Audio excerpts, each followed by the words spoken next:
Hello friends, welcome back to my YouTube channel student life में। तो आज की वीडियो में हम बातचीत करने वाले हैं बीपीएससी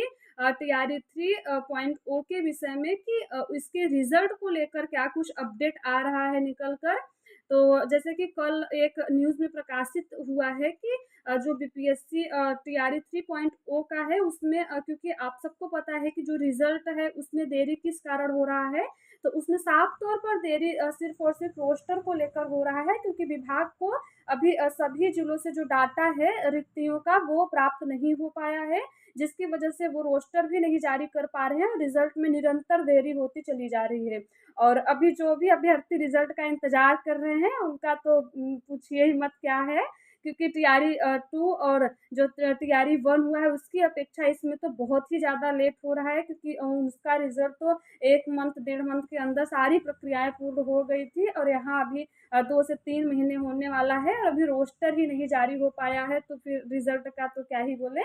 तो लेकिन अब ये है कि अब कुछ जो उम्मीदें हैं वो जग रही हैं कि हो सकता है चीज़ें जल्द से जल्द आ जाए, जल्दी से ही रिज़ल्ट देखने को मिल जाए, क्योंकि जैसे कि प्राइमरी में जो सभी ज़िले से जो डाटा है वो जीएडी के पास आ चुका है, मतलब 8 अक्टूबर को पहुँच जाएगा और उसके बाद में जीएडी विभाग को भेजेगी और विभाग फिर उसके बाद जारी करेगा, क्योंकि मतलब रोस्टर जारी करेगा। इसमें आप मान के चलिए कि अभी जो अनुमान लगाया जा रहा था कि 20 अक्टूबर तक रिज़ल्ट देखने को मिल सकता है, लेकिन अभी उसमें बताया गया है, कल ही बताया गया है कि अब इसमें 7 से 8 दिन दिन का जो है विलंब और होगा,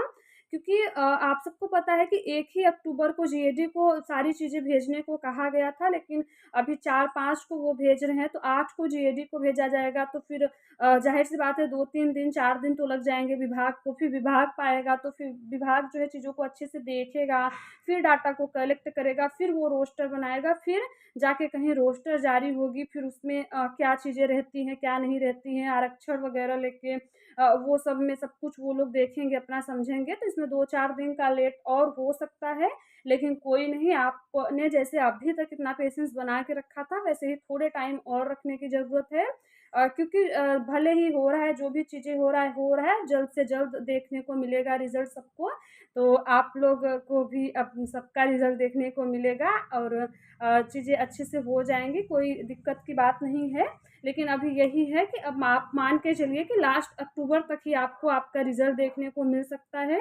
और हम तो भगवान से यही दुआ करेंगे कि अब इससे आगे ना जाए, कि अक्टूबर के बाद अब नवंबर हो जाए, नवंबर के बाद दिसंबर। तो अब इसमें तो अक्टूबर का भले ही वेट करना पड़े, लेकिन अक्टूबर के लास्ट तक रिज़ल्ट देखने को मिल ही जाए सबको, क्योंकि क्या होता है ना, तो कि एक पेशेंस नाम का चीज़ मतलब होता है कि कितना ही मतलब वेट किया जाए। इसके चक्कर में बहुत लोगों के ये सवाल हैं कि मतलब हम पढ़ाई ही नहीं कर पा रहे हैं, और बहुत लोगों के साथ ऐसा हो भी रहा है कि वो लोग पढ़ाई नहीं कर पा रहे हैं, कुछ भी चीज़ें नहीं कर पा रहे हैं और करें भी कैसे? क्योंकि जो हमारा माइंड होता है वो एकदम मतलब डिस्टर्ब हो गया है, उसको लगी समझ में नहीं आ रहा क्या करें, क्या नहीं, आगे कुछ एग्ज़ाम्स भी नहीं है, तो इसकी वजह से।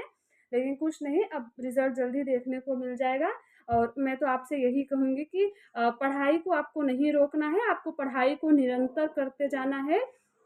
हाँ, क्योंकि अगर आप टीचर बन भी जाते हैं, तो माना अगर आप बिहार के हैं तो फिर कोई दिक्कत नहीं है। फिर भी बिहार के भी अगर आप प्राइमरी में शिक्षक बनते हैं, तो आपका उद्देश्य तो अवश्य होगा कि आप 6 टू 8 के लिए भी प्रिपरेशन करें, आप उसके लिए भी पढ़ाई करें। तो फिर इसमें इस स्थिति में ऐसा है कि आपको पढ़ाई बंद नहीं करनी चाहिए, क्योंकि पढ़ाई अगर आप बीच में 15 दिन, 1 महीने के लिए भी गैप कर देते हैं, तो बहुत ज़्यादा दिक्कत देखने को मिलता है। फिर वो चीज़ें सेट करने में बहुत टाइम चला जाता है और हो भी नहीं पाती है अच्छे से।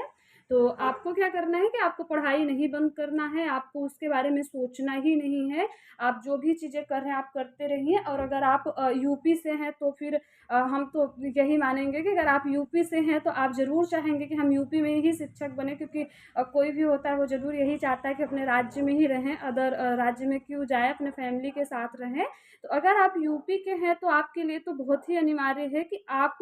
अपने पढ़ाई को वही मान के चलिए कि अभी हमने शिक्षक मतलब मतलब अभी हम शिक्षक बने ही नहीं हैं। क्योंकि आपका उद्देश्य है यूपी में आना ही है, तो आप अपने पढ़ाई को निरंतर रखिए, क्योंकि पढ़ाई ऐसा तो है नहीं कि हम ज़्यादा खा लेंगे तो हज़म नहीं होगा, तो ऐसा कुछ तो है नहीं। अगर आप पढ़ते रहेंगे तो वो आप ही को काम देगा, और आपका जो एक रूटीन है वो भी सेट रहेगा, आपका एक निरंतरता है वो भी बना रहेगा, तो आपको चीज़ों को बाद में हैंडल करने में ज़्यादा समस्या भी नहीं होगी। तो इसके लिए आप जो है अपनी पढ़ाई को करते रहिए, बाकी रिज़ल्ट तो आने ही वाला है। तो सुपर टेट की अगर आप तैयारी कर रहे हैं, तो आप सुपर टेट की भी तैयारी करिए साथ ही साथ। अगर वहाँ पे आपका सिलेक्शन हो गया, तो आप वहाँ पे जॉइन करिए, नौकरी लीजिए और साथ ही साथ अपनी तैयारी को भी करते रहिए।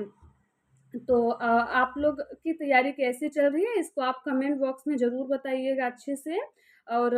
बाकी जो भी चीज़ें रहती हैं, आपके जो भी डाउट्स रहेंगे उसको आप कमेंट बॉक्स में लिख दिया करिए। और टीआरई 4 का जो एग्ज़ाम देने जा रहे हैं लोग, या जो देने की सोच रहे हैं,